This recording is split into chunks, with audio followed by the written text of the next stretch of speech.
Marianne Borker with Aging at Home Fairbanks. And this is the downsizing group, which has been going over a year now, I think. Once a month meeting. And next month, we are going to talk more about online selling. Last month, Katie Sauter talked to us about online selling and going through the process of working on with eBay and mentioned a couple of other platforms. And I was talking to Eric Muelling here in Fairbanks, and he has had a lot of success with Facebook Marketplace and is going to come talk to us next month about how he got rid of a lot of tools and equipment with Marketplace. And so I think that'll be interesting too. So it'll focus mostly on tools and things, but of course it relates to the process, relates to anything that we want to get, find new homes for. I kind of hate saying get rid of, but find new homes for. And anybody have any successes to report recently in the downsizing?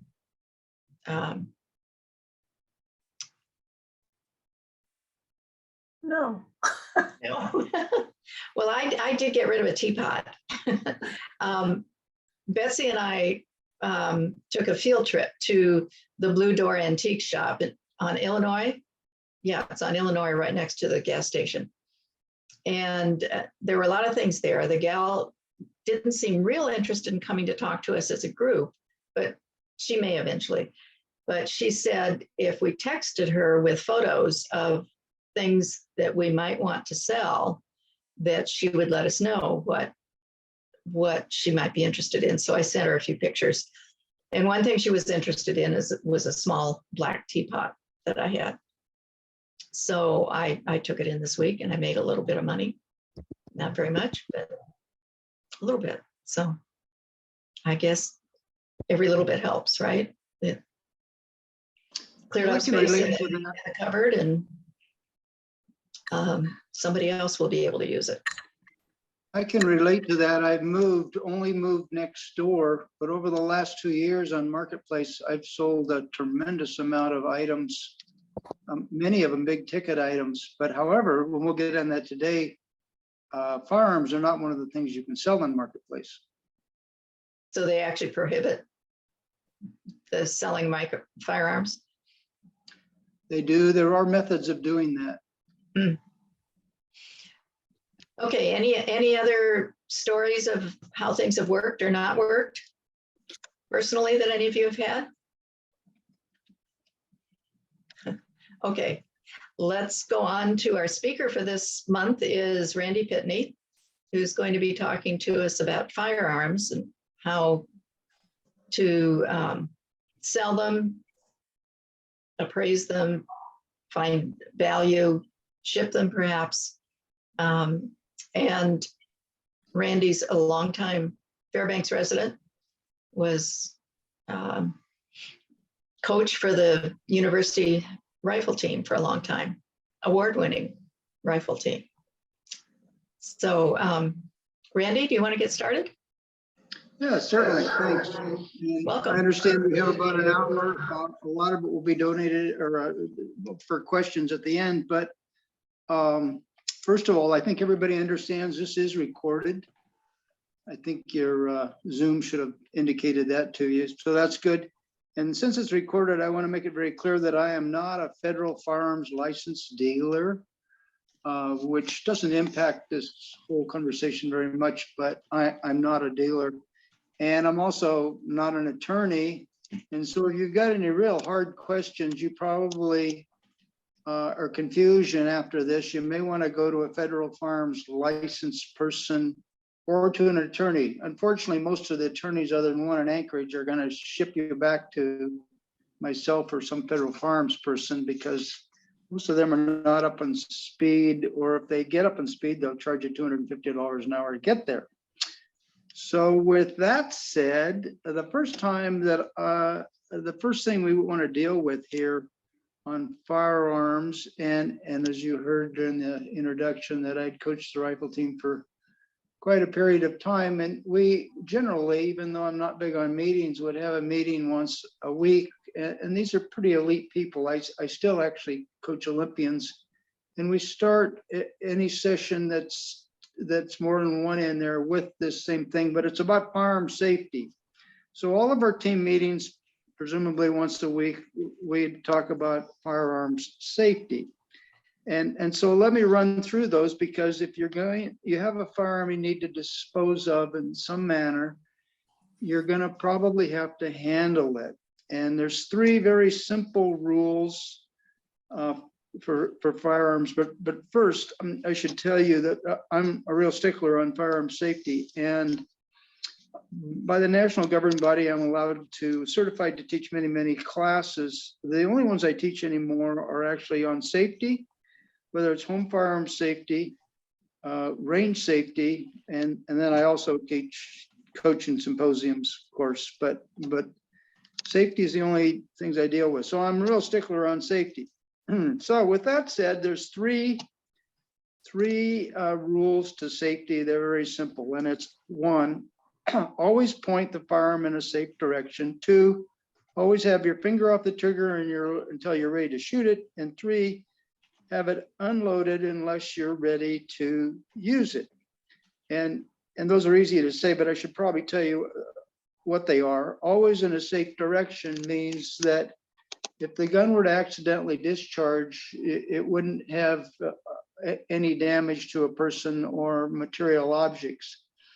People being far more important.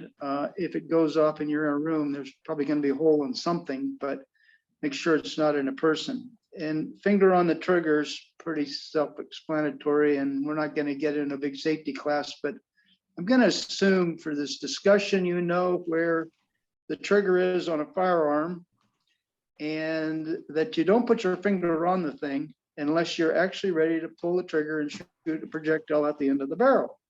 So that's rule number 2. And rule number 3, always have it unloaded unless ready to use. And this gets into a little bit of gray areas, I suppose, but there's really no need to have one in, as they call, in the pipe or in the chamber of a firearm, unless you're actually ready to use it. Now, there's gray area, and if you're pheasant hunting in South Dakota or someplace, you're going to have one, and you're actually out walking in the field, you're going to have one in the chamber.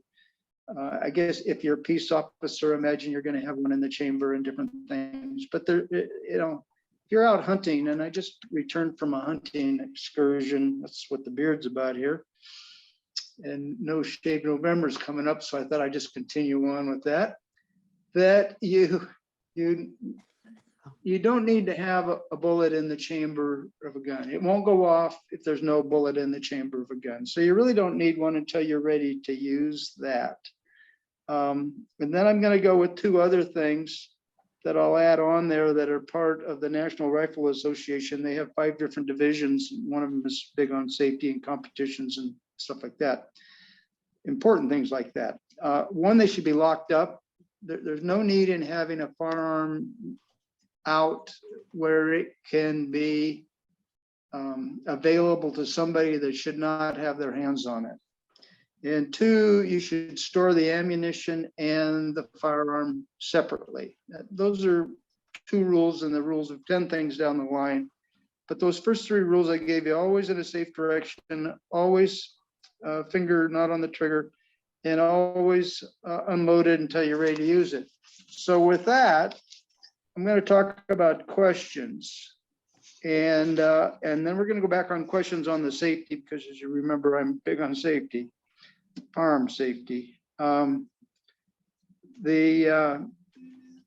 If you've got a question during the thing, and I am also traveling, and Zoom is nice, but I'm not seeing any hand raised situation.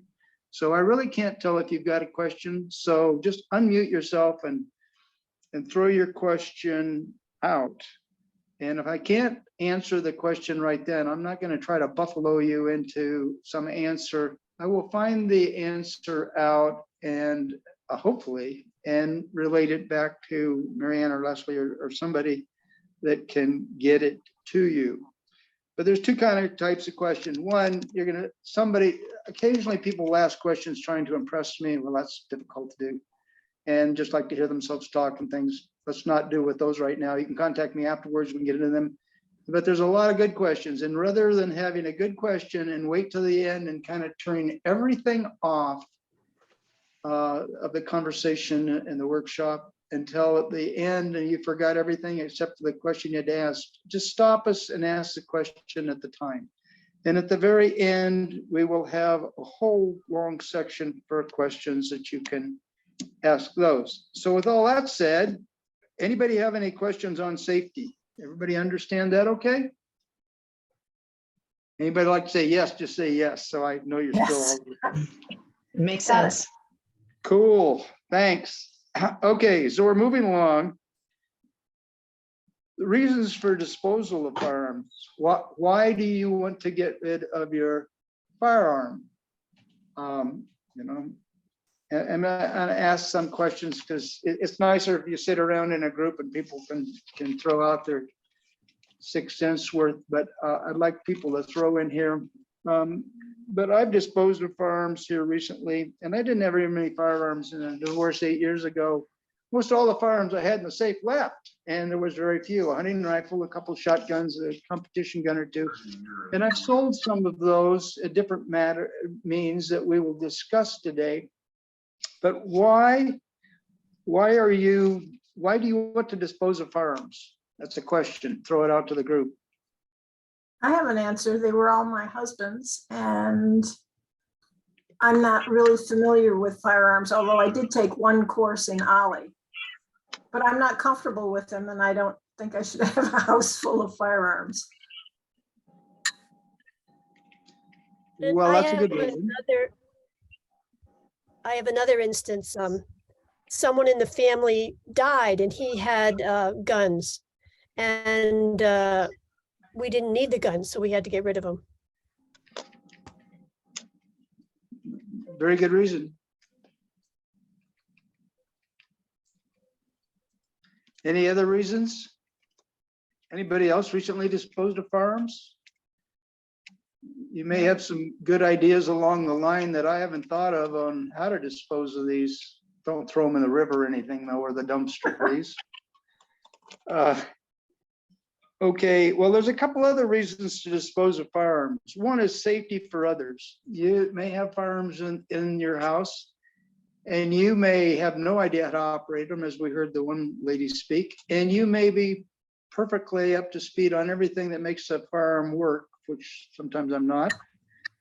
But somebody could come in your house and gain access to that. Hopefully you've got them all locked up with the ammo separately.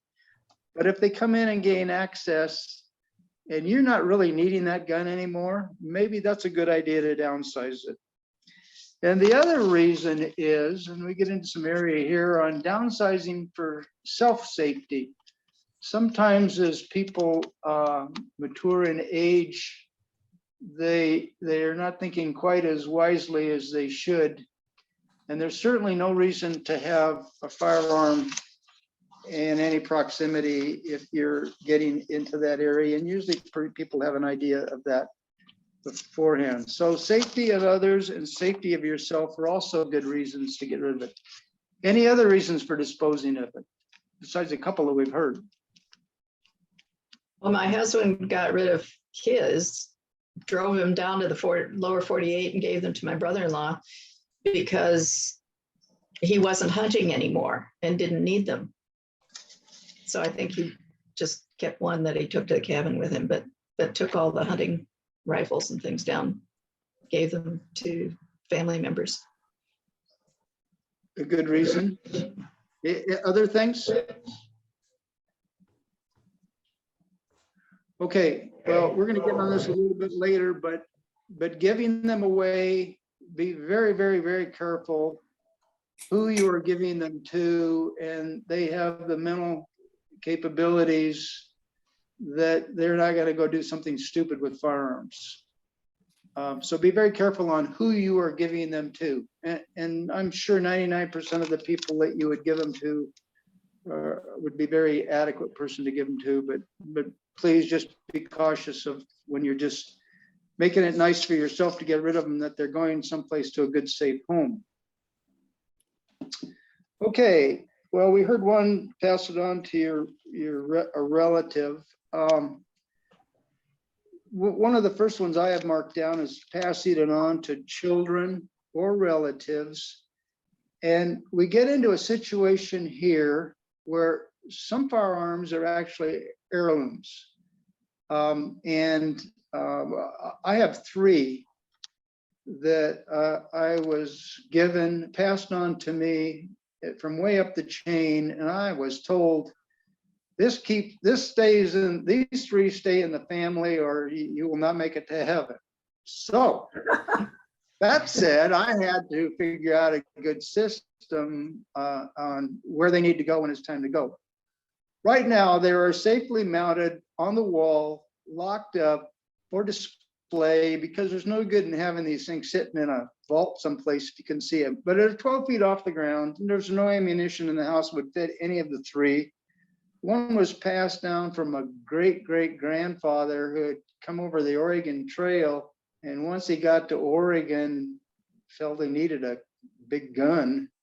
And at 1867, so I want to try to keep my path open up the stairs. So I've hung out of that, and I've made sure that my kids, at least one of them, would take these 3 and pass it on. So I advise you strongly to do the same thing, because we kind of have an obligation to I feel we have an obligation to our ancestors to get these going in the right place. There's a couple ways you can go about this. And one, you can have a will made up or a trust, and you can say, this stays in the family no matter what. Well, if you're gone, then no matter what may not have a lot to do with it, but you can dictate where they go if one of the kids don't want it. And it maybe the 3 kids, my 3 kids, don't want it at all.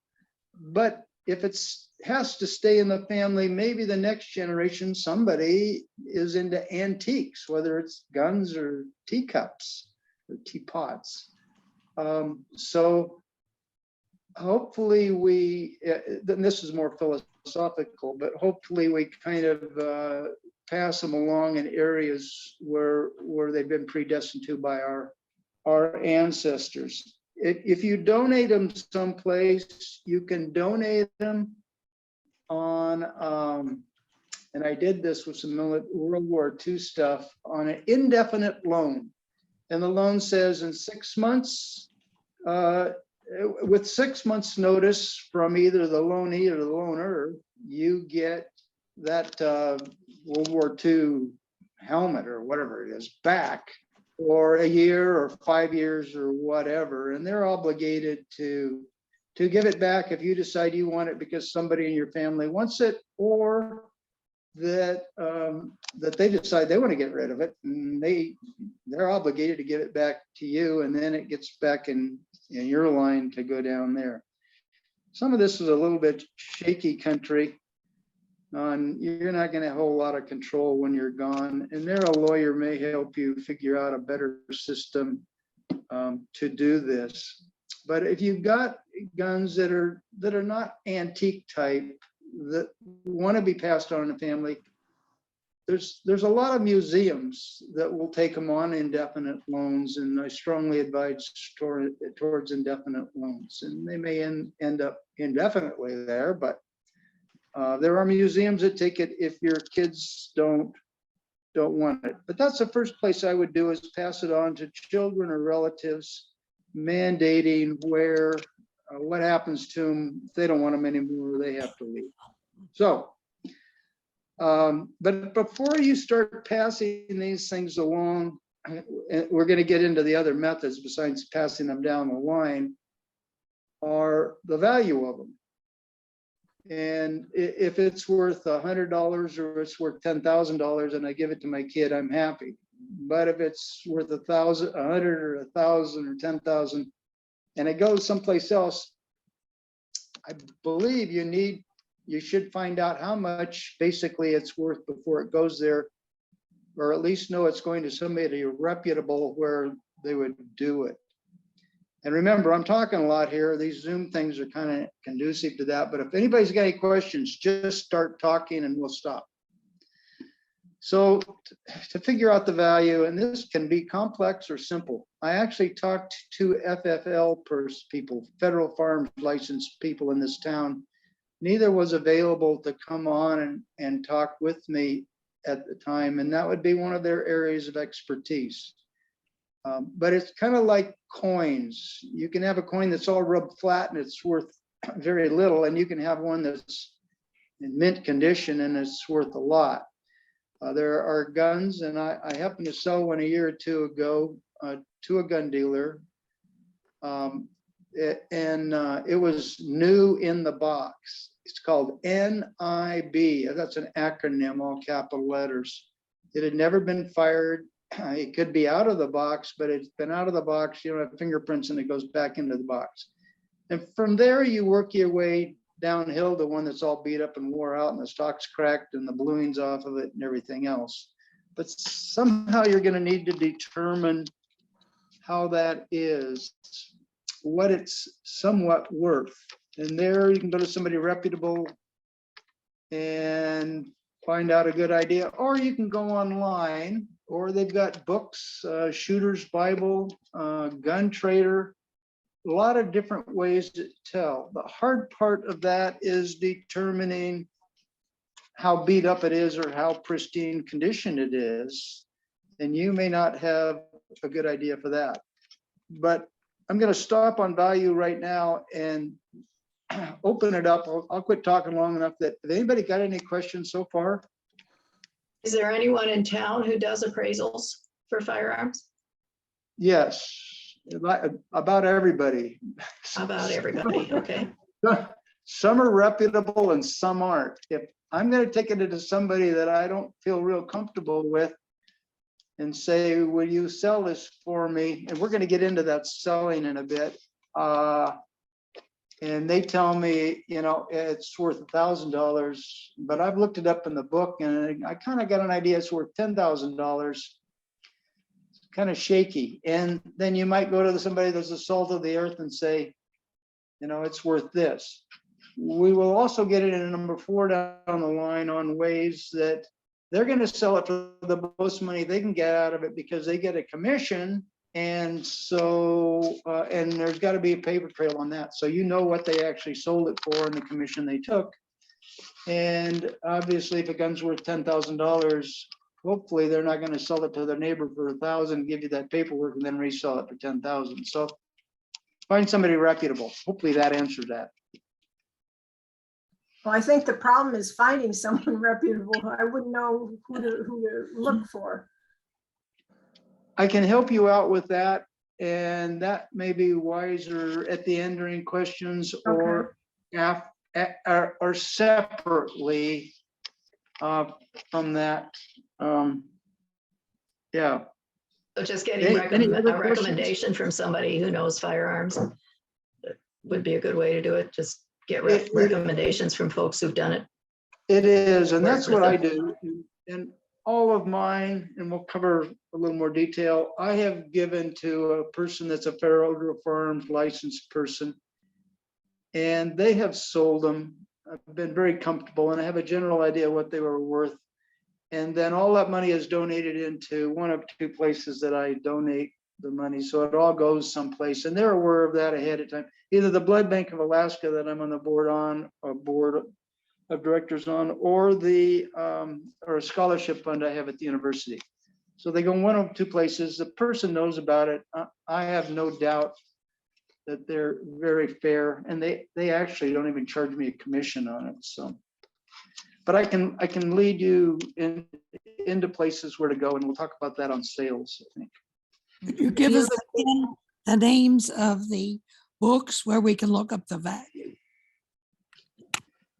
Shooter's Bible is one of them, and Gun Trader is one. And then if you Google it, firearms values or firearms prices, and you put in what it is and have the serial number, and generally always a serial number is on the left side of the receiver. That's on the end of the barrel closest to you. Generally, they're there. There are different places, pistols sometimes have them down on the pistol grip and on and on and on. But if you search around enough, you better find a serial number on it, or there may be something wrong with it. Or it's really, really old. Can I answer that? Yes, I would Google it and say, what is an 1876 Winchester 4570 worth? And then it'll come on and it'll give you some sites, and then I'll say, what's the serial number? Because one serial number might have been built in 1876 and the other might be built in 1895. So the serial number will distinguish when it is. Those are more on the heirloom side of things. Hunting rifles, the popularity of a hunting rifle has a lot to do with it. So if it's, a 243 may not be the most popular hunting rifle here in Alaska, and it may be really popular hunting rifle in, Oregon. Where a 338 may be really popular here, and you can blow the side of a barn down with it in Oregon, so probably not too popular there. But you can look it up, Google it, find out, and I'll give you some names at the end of places you might go. Other questions?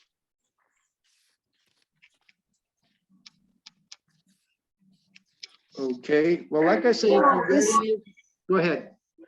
I also have reloading equipment. Is there an outlet for that? I believe that you can sell on Marketplace. And as I said at the beginning, before we actually started the meeting, I have sold a tremendous amount of stuff in my downsizing move on Marketplace. You may need to word it so it doesn't say rifle in it or something like that. But I believe, and it'll tell you at the beginning of Marketplace what you can sell and what you can't. But I've seen a lot of reloading equipment sold on Marketplace, so I believe that'd be the quickest, easiest way. eBay is a very difficult place to sell, and if anybody knows of anybody that wants to sell on eBay, have them get a hold of me, because I've got old antique dishes and everything else, myrtle wood from Oregon, that I can't sell up here because the market isn't here. So get up with me on that, please. But reloading equipment, I think you can go sell it there. And some people just want to dispose of it and they don't really want the cash. There again, you can give it to people that have places to donate it to. Now, you may want to give it to your next door neighbor because they got 3 starving kids and they can use the money. And you may give it to somebody where they have some funds where they donate it directly to. And hopefully you keep the paper trail on that going. Other questions? Okay, well, I was going to allow 40 minutes for questions, but I'm not done yet. We're 30 minutes into this and I will move right along. So we decided, very important, to figure out a basic value of it. If you have no idea about cars, you can go on and you can look up Blue Book prices, Kelly Blue Book's prices or whatever, and you can put in the mileage and the year and the color and the number of seats and everything else in it, and it'll tell you, a range, a fairly wide home range of what it's worth. Same thing with a gun, and I strongly advise you to do that. Okay, so pass it down to your kids, and then we got into figure out the value, please, so you don't get yourself too ripped off. And then the other methods to dispose of them. You can donate them. And I have had multiple people donate me a gun or 2.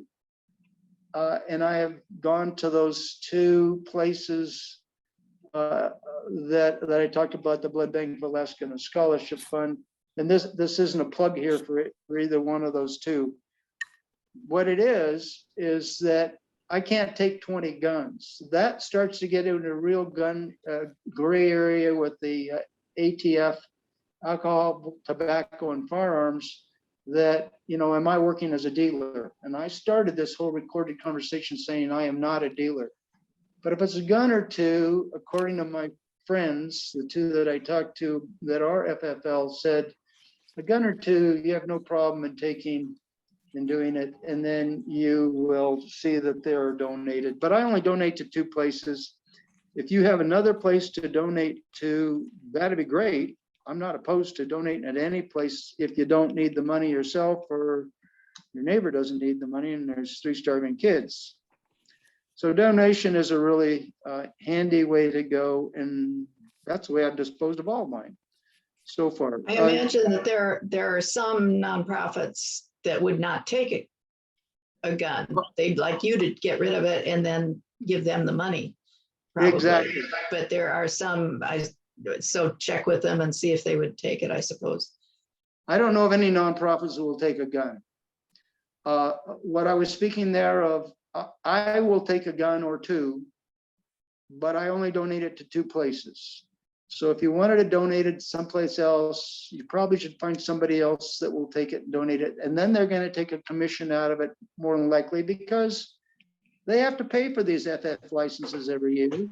And they have time in it, and they just like to feel good that they've made some money off of spending their time at it. So, but yeah, if you try to donate it to just about anybody, Women's Shoulder that I used to be on the board of, it's called Interior Alaska Coalition for Nonviolent Living now, but they won't take one. Food Bank won't take them.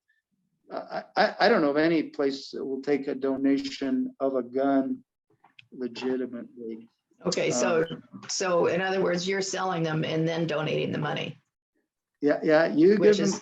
makes If sense. a person gave to me, and I've had 2 people do this just recently, they gave it to me, I sold it, I donated it, they found out about it. Total paper trail on it.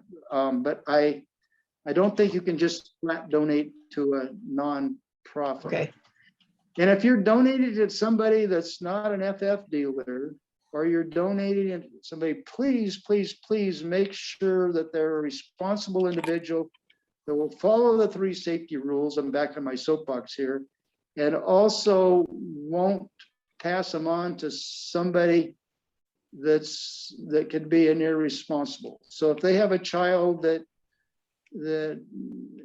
could misuse this firearm at some point, I wouldn't pass on to them. So anyway, back into the principles. Selling it yourself. My understanding, again, I'm not an FF licensed person nor an attorney, but you can sell a firearm to somebody else. So you could have a firearm and you could sell it to me.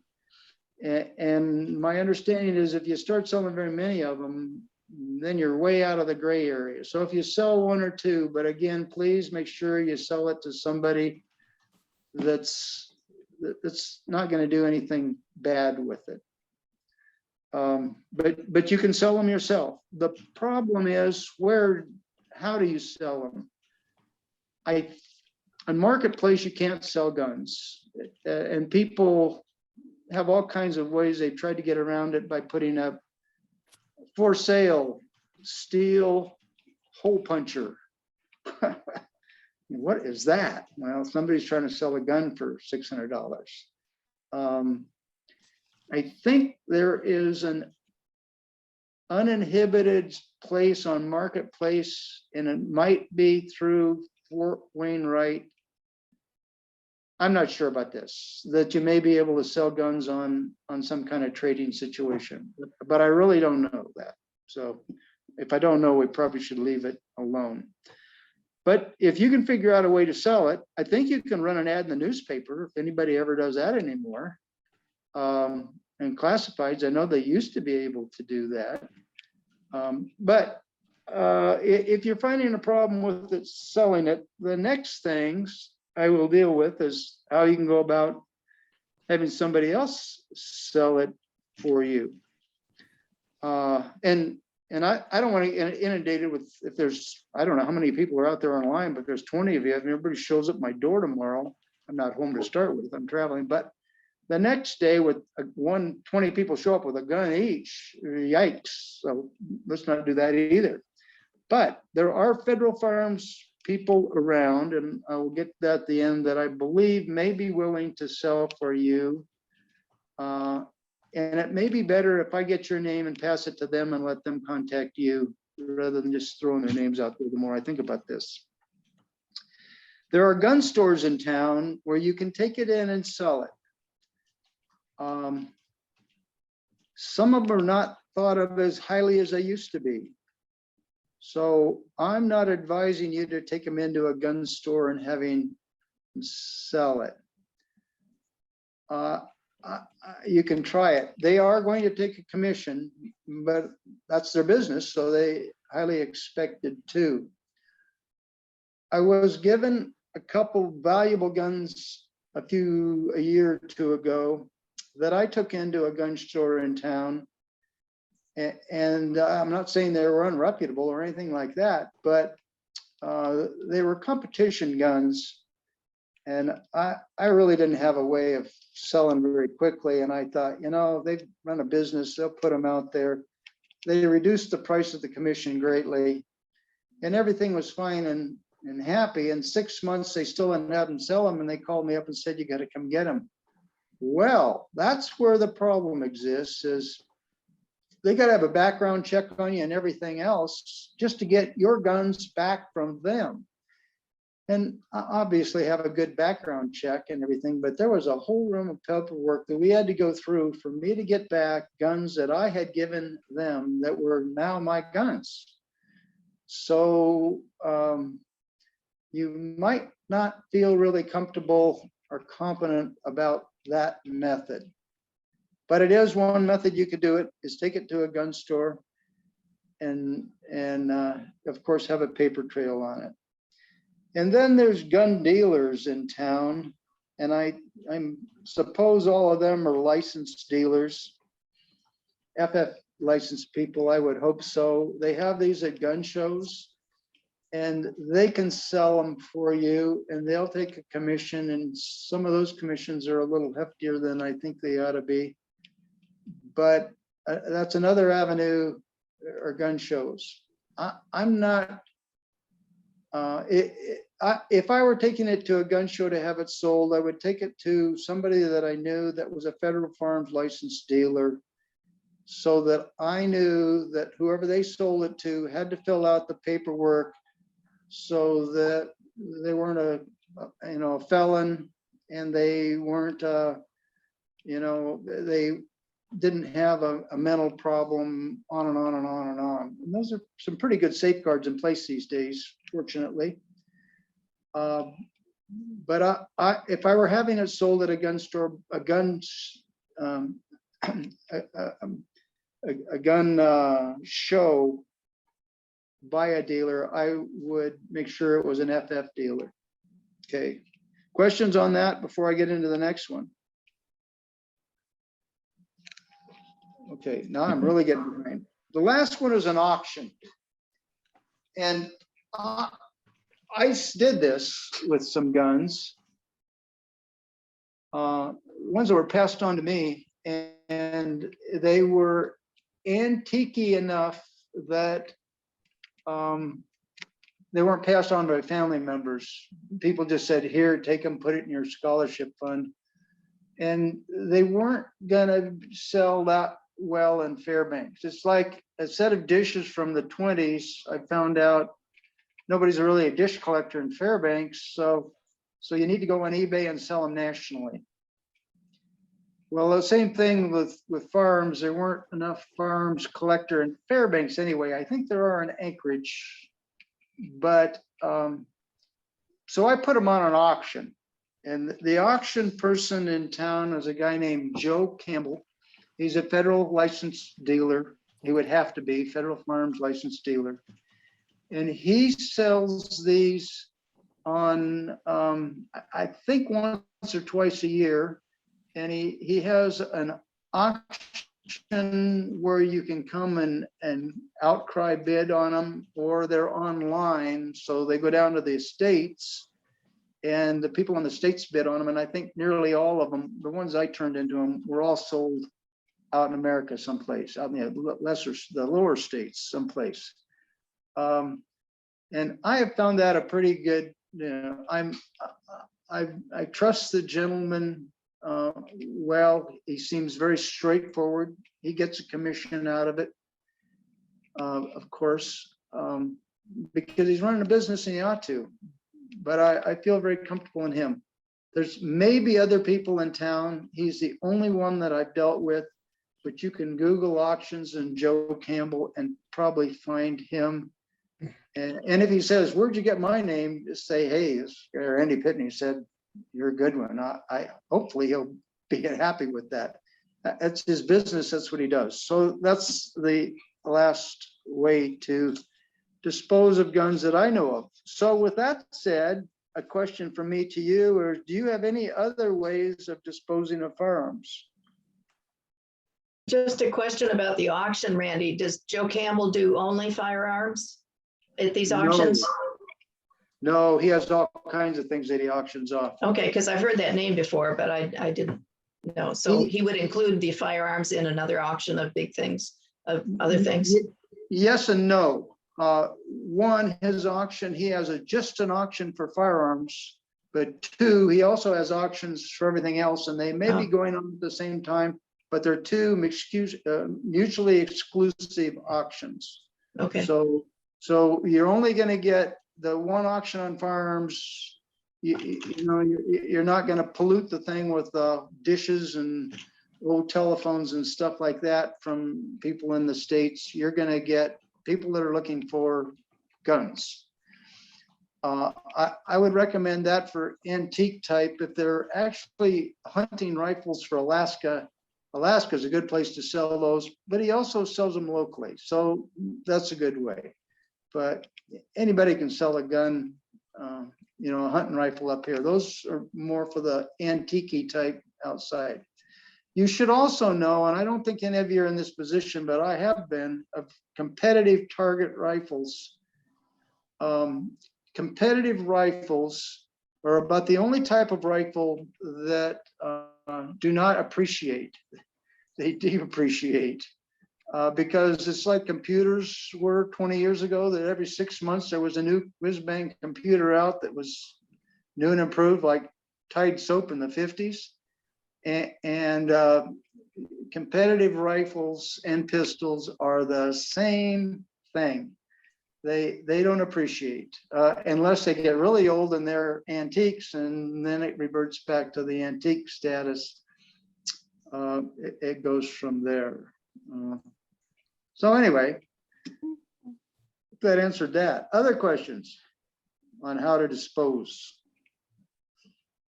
Remember, dumpsters in the river are out. So if we call this Joe Campbell, we would, and he agreed to put firearms on auction, then we would deliver them to him because he's local, right? He is local.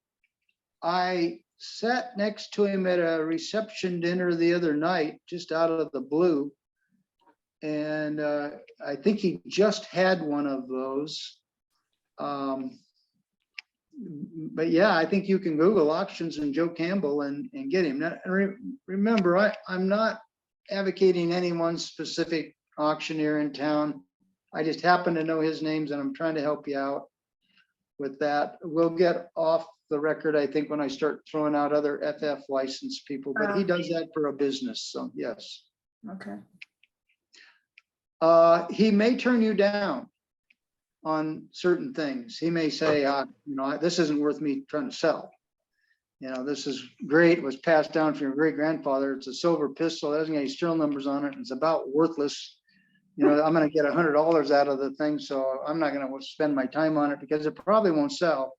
So he's pretty straightforward about that. Believe me, he told me on that on one of them. He says, forget it. Okay.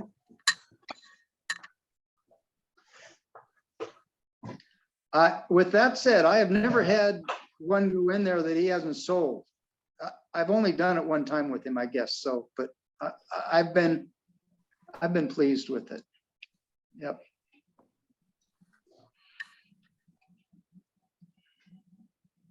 I have a rifle with, I don't know whether it's a hexagonal or octagonal. Right.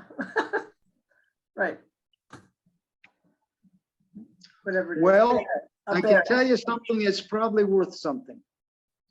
Okay. Octagonal barrels are usually from the 1800s. Of those three I told you about that I have, they are octagonal barrels. I guess it became cheaper or easier or better probably to build round barrels after a while. But most of those are fairly valuable. I got one that's worth $3,600.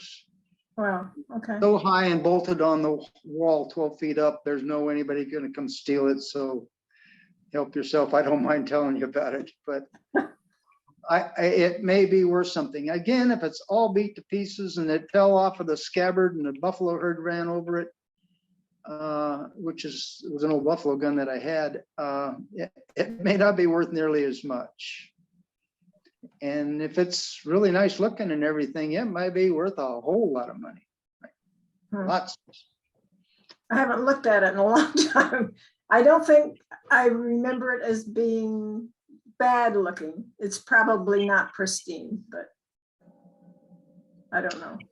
Well, the nice thing about it in Alaska is the blue, unless you're in Southeast, North Seattle type, usually the bluing doesn't come off of the guns unless they've been in a scabbard on the side of a horse and they rubbed back and forth. Sometimes bluing will come off a little bit.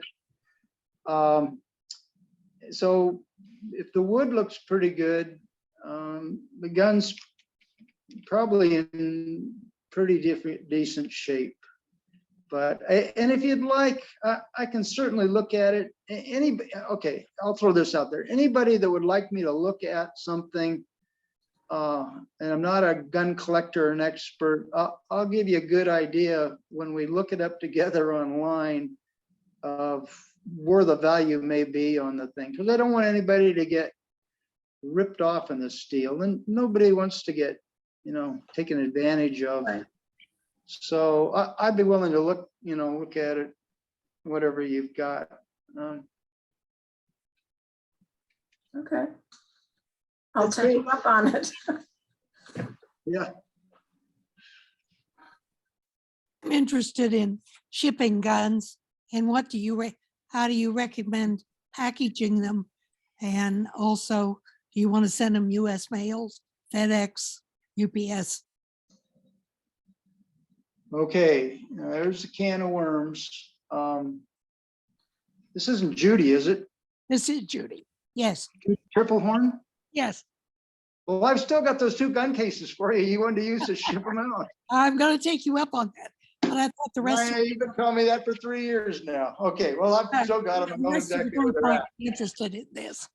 So, but there's no rush on this thing. So, in so shipping. it's my understanding, and remember, I said at the beginning, I'm not an attorney and I'm not an FF license dealer, but I've been told by an FF license dealer when I prepared for this little workshop that you can mail a gun from you to yourself in another state legally. And then I heard a bunch of stuff. Well, it could depend on the state. I'm not sure about New Jersey and New York. So I don't know. You better check on that one. And I think if you Googled ATF and said, is it legal for me to ship a gun from Alaska to myself via the mail in New York or wherever you want to go with it? And make sure you say it's a long gun, being a rifle or a pistol, because there's differences. And you pick it up in the other state, you may be in jail right away because you don't have a license to possess a pistol in New York. So I don't know, but check on that one very thoroughly. I am told it's legal to mail it from yourself to yourself. Otherwise, it needs to be mailed from yourself to an FF licensed dealer in, say, Oregon. And you might be the wisest to to mail it from an FF dealer in town, and they charge a commission, but they do that to and they have to ship it to an FF dealer in another place too. If you need to have a gun sent out to have repairs on it, it's kind of the same thing. But I think I avoided the question. Sound like a politician. I didn't mean to. How do you package it up? Well, you borrow one of these 2 gun cases that Randy Pitney has, and you send it off and make sure they send it back so I can let somebody else use the case to send off too. Or you go to a gun shop and you get a case that's good for shipping.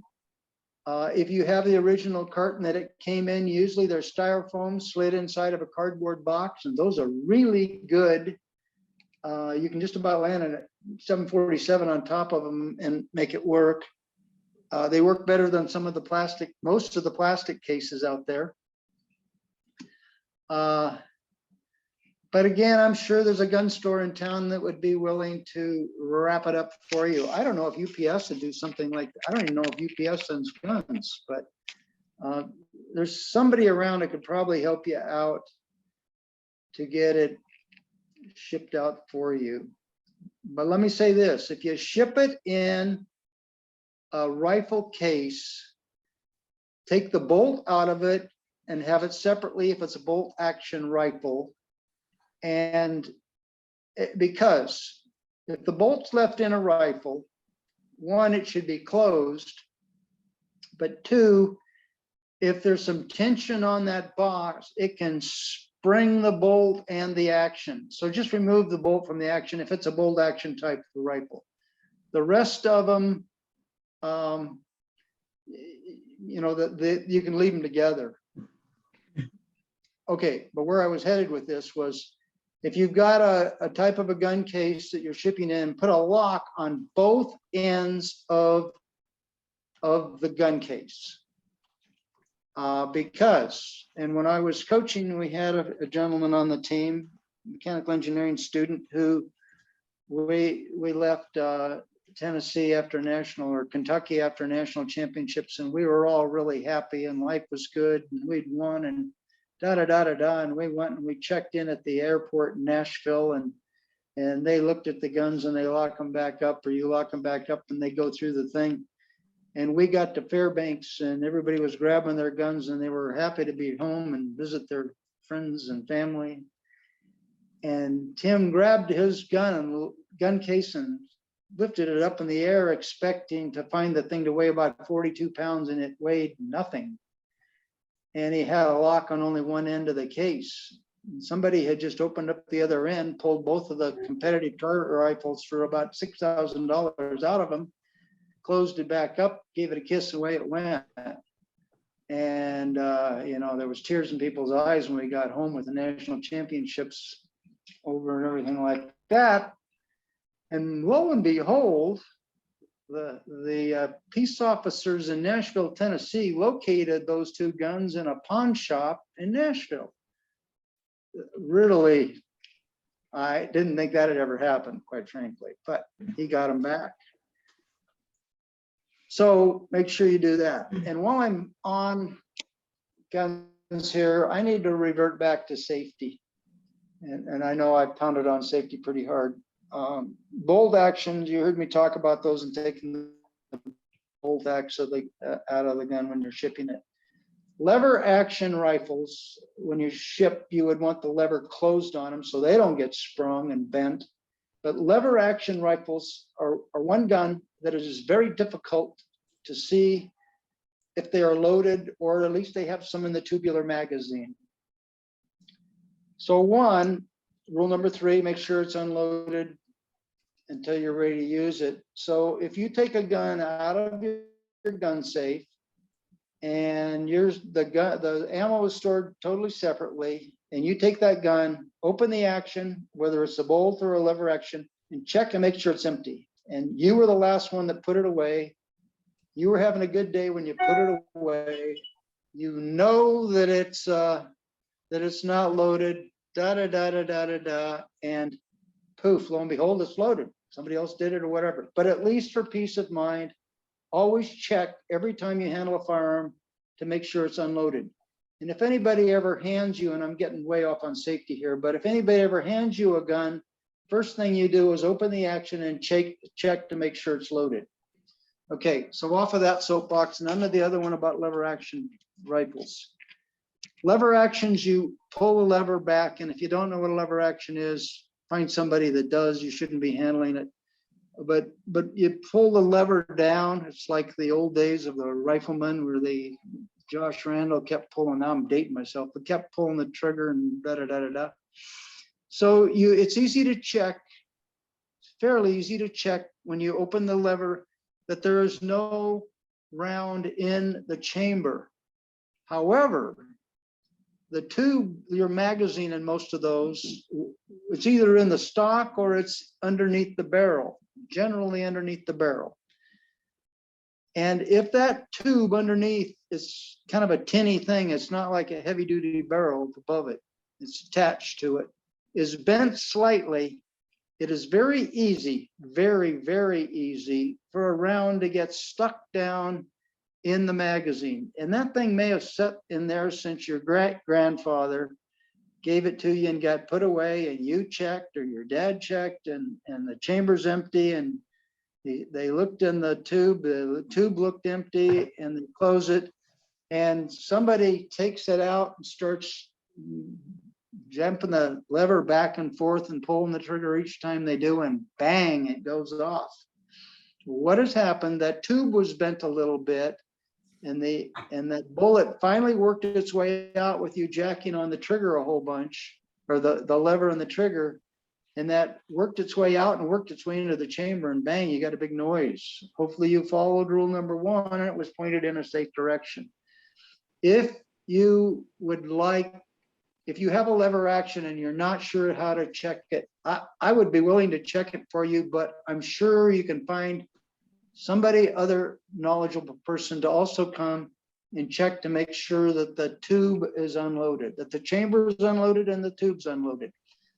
They build all the new guns with the rubber end on the end of the tube that is either orange or white, so you can see the tube's not bent, that there's nothing left in the tube. But in the old days, they didn't have that. Questions on that at all? I really got on a soapbox, but okay. Wow, we're about out of time. Questions? Anybody there still? Oh, yes. Oh, good. No questions from anybody else? Well, Mary Ann will know how to get a hold of me. And if you would like to contact me with either having me look at your lever action or talking to you about the person with an FF license, I will do that. Is there any other way? I mean, that's a great offer. Thank you so much, Randy. But is there any other way to find out who would be FFL licensed? Or we just have to know somebody who knows somebody? Well, somebody that knows somebody, it's a small town, maybe the best way or the fastest way, but I think you could call the sportsman's club up in town. Yeah, I was wondering about the person that answers the phone. Yeah, the person that answers the phone down there now is now the field representative for the National Rifle Association. And I know he's an FF license holder.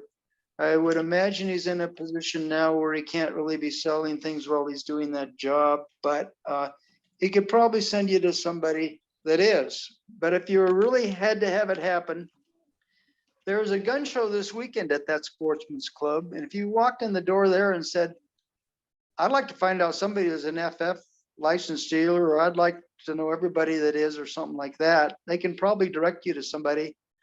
I would not take one in at this late date and say, here, would you sell it for me? Because of that part way back in this dissertation about find out what the value of it is first.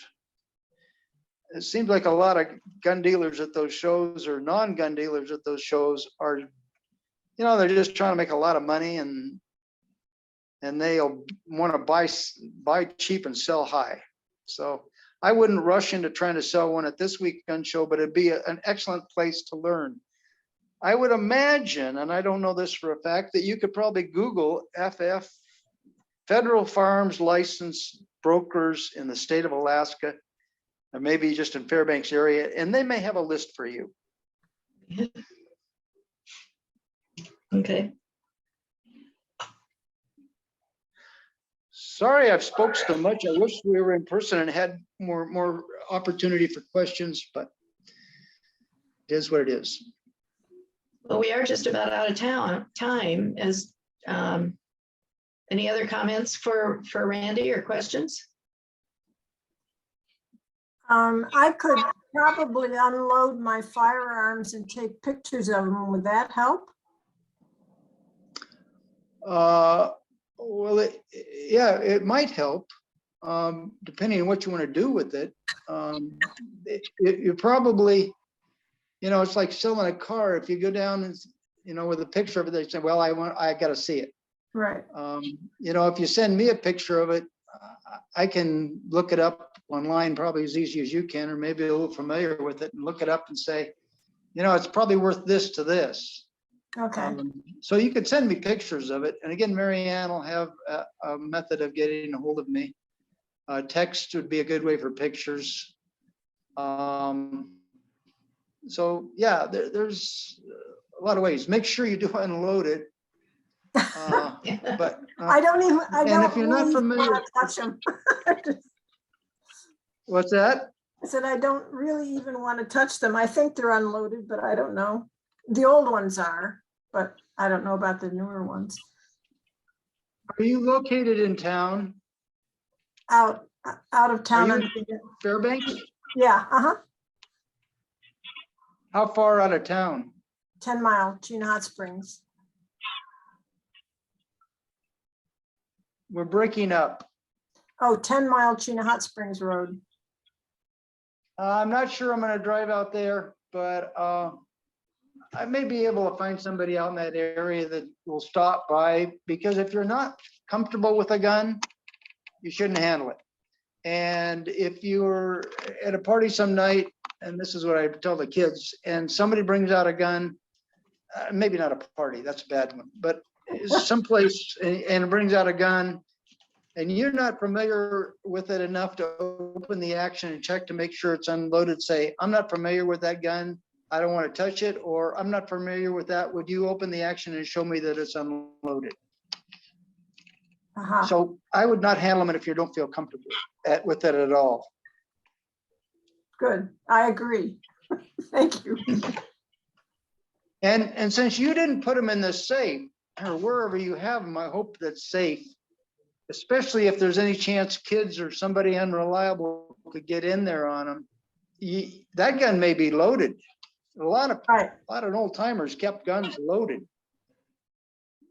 I was given a gun several years ago that they wanted me to look at, and the dang thing came from me, it got to me fully loaded. They packed it around in their car and brought it over fully, and they had no idea, So somebody will help you out. Okay. Thank you. Well, this has been very informative, Randy. Do you have any last comments? I think maybe leaving on that, just the safety issues are good. I would have liked to add more questions. Sorry, it's just difficult in these Zoom things. But with that said, yep, I'm big into safety. So there you go. That's important. It's great. Thank you so much. Appreciate it. Yeah, thanks everybody. How many people did we have here? 2 or 10. 20? 10. Oh, good. 10 looks like, yeah. Well, so if anybody does have questions or want to get a hold of Randy, contact me or Leslie, and she can let me know too, and we can get you in touch with Randy. So thanks, everybody. Next month will be Facebook Marketplace, which I keep wanting to call Fairbanks Marketplace, which it is sort of, but because it's localized, but it is on Facebook. So, Good idea. Pardon? Good idea. Yeah. Next week, next month. Yeah, I think it should be interesting, and it will be, I think the date is November 8th. It's the second Tuesday of the month, so. Well, Anyway, thank you, everybody, for your attention. Thank Thank you all for you. your attention. Thank you. And if anybody knows an eBay dealer that wants to sell stuff other than guns for me, let me know, please. Thank you. Thank you. take care. Thanks, Randy. Good to see Yeah, everybody. good evening.